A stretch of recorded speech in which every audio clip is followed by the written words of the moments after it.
அஸ்ஸலாமு அலைக்கும். Hi everyone, எல்லோரும் எப்படி இருக்கீங்க? அல்ஹம்துலில்லாஹ் நான் ரொம்ப நல்லா இருக்கேன். ஸோ ரொம்ப நாளைக்கு வச்சு லாங் வீடியோ போடுறேன். இது என்ன மாதிரியான வீடியோ அப்படின்னு பார்த்தீங்கன்னா, இது ப்ரிப்ரேஷன் தான். நான் இதுக்கு முன்னாடி இந்த மாதிரிலாம் பண்ணது கிடையாது.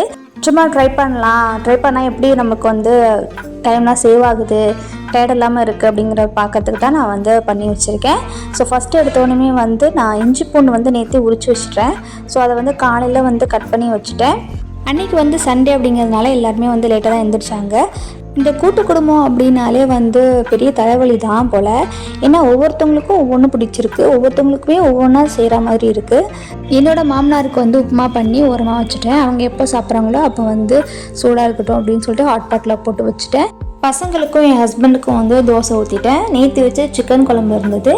ஸோ அதை வச்சு பிள்ளைங்களுக்கும் ஹஸ்பண்டுக்கும் கொடுத்தாச்சு. என் மாமியாங்களுக்கு நேற்று நைட்டே சொல்லிட்டாங்க அவங்களுக்கு தேங்காய் அடை தான் வேணும் அப்படின்னு சொல்லிட்டு.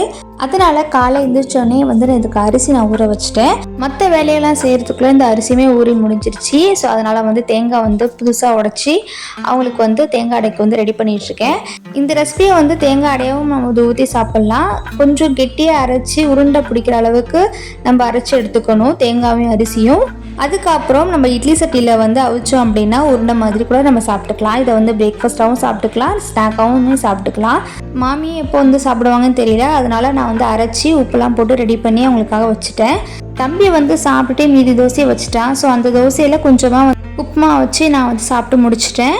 ஸோ அதுக்கப்புறம் இஞ்சி பூண்டுலாம் கட் பண்ணி வச்சுருந்தேன் இல்லையா, அதையுமே அரைச்சி வச்சுட்டேன். ஸோ நான் எப்போதுமே 1/4 கிலோ தான் வாங்குவேன்.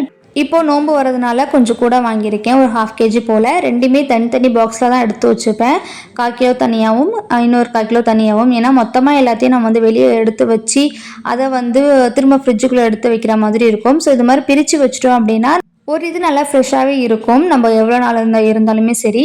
இது திடீர்னு பிளான் தான். ஹஸ்பண்ட் நீ மதியம் சாப்பாடு எதுவும் செய்ய வேண்டாம், மந்தி வாங்கிக்கலாம் அப்படின்னு சொல்லிட்டாங்க.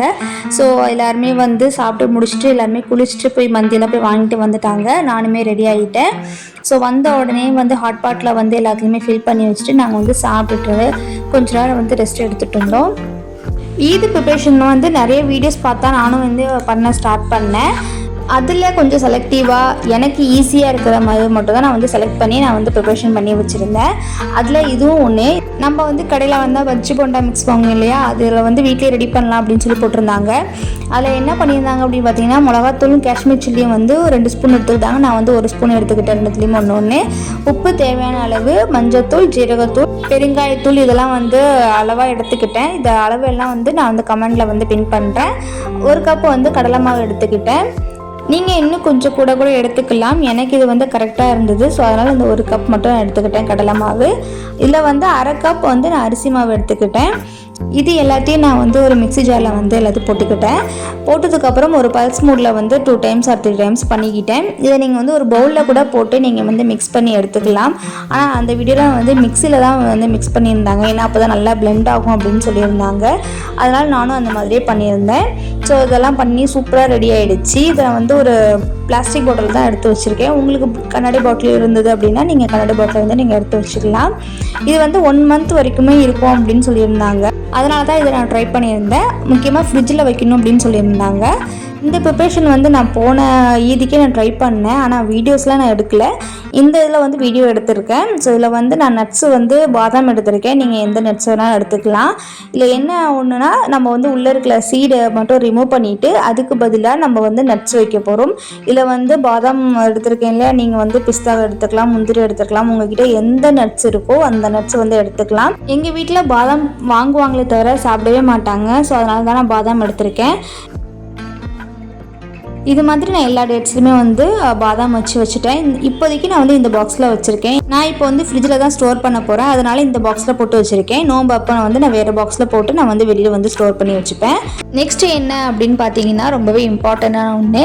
அது என்னென்னா, மசாலா எல்லாத்தையுமே ஃபில் பண்ணி வைக்கிறது. எதுவுமே காலியாக வச்சிடாதீங்க. கம்மியாக இருக்குது அப்புறமா மாற்றிடுவோம் அப்படின்னு சொல்லிட்டு விட்டுறாதீங்க. எல்லாத்தையுமே அப்போவே ஃபில் பண்ணி வச்சுக்கோங்க. இருக்கிறதுலே சோம்பேறித்தனமானது எதுனா இந்த மசாலாவை ஃபில் பண்ணுறது தான். கொஞ்சம் இருக்கே அப்புறம் ஃபில் பண்ணிக்கலாம் அப்படின்னு விட்டுட்டோம் அப்படின்னா சமைக்கும் போது ரொம்பவே கடுப்பாகும், மசாலாலாம் இல்லை அப்படின்னா. அதனாலே முன்னாடியே நம்ம வந்து மசாலாவை வந்து ஃபில் பண்ணி வைக்கிறது ரொம்பவே நல்லது. ஜீரகம்லாம் இல்லை, மிளகுலாம் இல்லைன்னா முன்னாடியே அரைச்சி இன்னொரு ஒரு பாட்டிலில் வந்து ஃபில் பண்ணி வச்சுக்கோங்க. அது ரொம்பவே யூஸ்ஃபுல்லாக இருக்கும், அதுவும் இந்த மாதிரியான டைமில். நான் இந்த மாதிரியான ப்ரிப்ரேஷன் மட்டும் தான் வந்து பண்ணி வச்சேன். நீங்கள் எந்த மாதிரியான ப்ரிப்ரேஷன் பண்ணி வச்சிங்க, இன்னும் என்னெல்லாம் பண்ணலாம் அப்படிங்கிறத கமெண்ட்டில் சொல்லுங்கள். இந்த vlog உங்களுக்கு பிடிச்சிருந்துச்சுன்னா மறக்காமல் லைக் பண்ணுங்கள், ஷேர் பண்ணுங்கள், மறக்காமல் சப்ஸ்கிரைப் பண்ணுங்கள். நெக்ஸ்ட் vlogல உங்களை பார்க்குறேன். தேங்க்ஸ் ஃபார் வாட்சிங்.